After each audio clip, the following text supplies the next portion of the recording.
Hai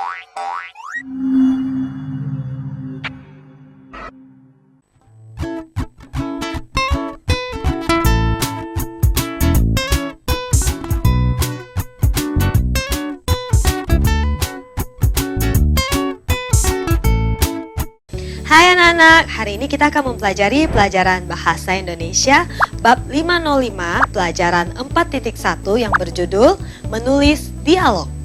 Tujuan pembelajaran ini ada 3. Yang pertama, siswa mampu menulis dialog penjelasan sederhana antara 2 atau 3 tokoh dengan memperhatikan isi serta perannya. Yang kedua, siswa mampu memahami isi dialog. Dan yang terakhir, siswa mampu menyimpulkan isi dialog. Ayo kita perhatikan penjelasan berikut.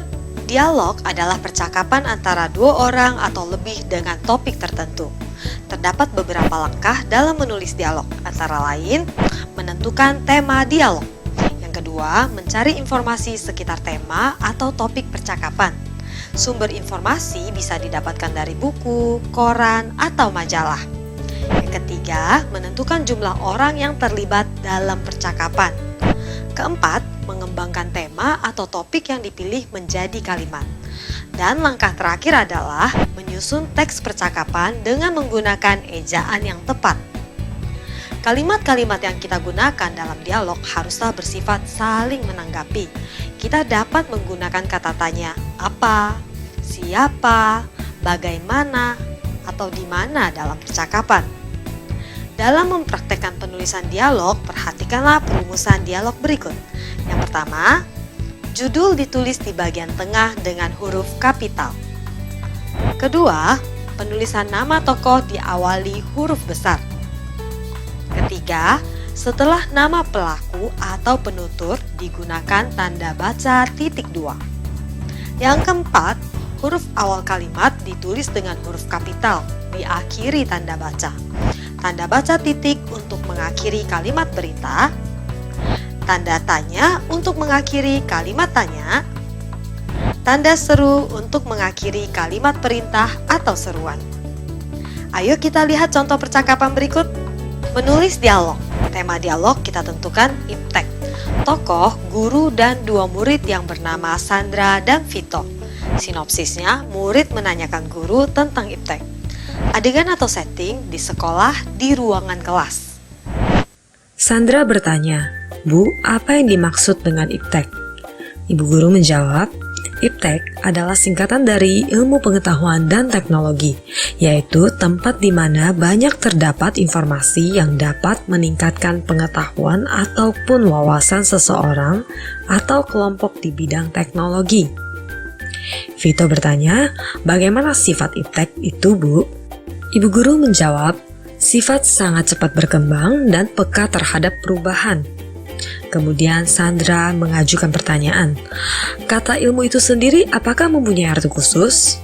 Dan ibu guru menjawab, "Ilmu sebagai suatu pemahaman mengenai suatu pengetahuan, dan juga ilmu juga dapat diartikan sebagai suatu pengetahuan yang sudah teruji kebenarannya." Vito bertanya, "Bagaimana dengan pengetahuan dan teknologi, Bu?" Ibu guru menjawab, "Oke, Ibu jelaskan satu-satu ya. Pengetahuan itu sendiri dapat didapatkan dari suatu pengalaman, namun belum teruji. Untuk teknologi adalah merupakan suatu proses ilmiah dengan tujuan mempermudah kehidupan manusia." Sandra menjawab, "Sekarang kami lebih mengerti, Bu." Kemudian Vito bertanya, "Tetapi, apakah ada sisi negatif dari iptek?" Ibu guru menjawab, "Ya, tentu saja. Iptek dapat sangat memudahkan manusia dalam beraktivitas menjalani kehidupan sehari-hari. Iptek juga menjadi barometer kemajuan suatu negara.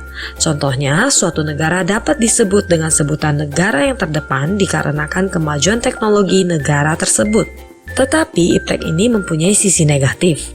Dengan segala kemudahan yang teknologi sediakan, teknologi dapat memudahkan akses apa saja terhadap konten negatif. Seringkali penggunanya belum cukup usia untuk mengakses konten tersebut. Dan juga kemudahan yang iptek sediakan menjadikan manusia lebih kurang bergerak dan lama-kelamaan akan menjadi malas." Sandra menanggapi, berarti kita harus lebih bijak menggunakan iptek ya Bu, agar dapat lebih banyak mendapatkan manfaat positif dari iptek. Jawab Ibu Guru, betul sekali. Nah, kalian sudah mengerti kan sekarang? Tanggapan Vito, ya Bu, terima kasih atas penjelasannya dan kami akan melanjutkan dengan berdiskusi di kelas. Dari contoh dialog tadi, kita dapat menyusun kalimat. Memahami dan menggunakan awalan ber. Dalam teks percakapan iptek, terdapat kata berawalan ber. Kata berawalan ber dapat dibentuk dengan cara menghubungkan kata dasar dengan awalan ber. Contoh kalimat, murid kelas 5A sedang berdiskusi tentang iptek. Berdiskusi. Contoh kalimat kedua, guru dan murid berlatih cara menggunakan komputer. Berlatih. Catatan yang perlu diperhatikan, awalan ber berubah menjadi be jika digabungkan dengan kata berhuruf awal R. Contoh kata berumah. Sedangkan awalan ber berubah menjadi bel jika digabungkan dengan kata ajar. Contoh kata belajar. Sekarang kita akan belajar untuk lebih memahami cara menggunakan awalan ter. Awalan ter dalam suatu dialog atau kalimat menyatakan paling. Awalan ter dapat menggantikan kata paling jika awalan tersebut digabung dengan kata sifat. Contoh kalimat, Vito adalah siswa terpandai di kelas 5A. Terpandai di sini berarti paling pandai. Negara Indonesia adalah negara terdepan dalam bidang iptek. Terdepan di sini berarti paling depan.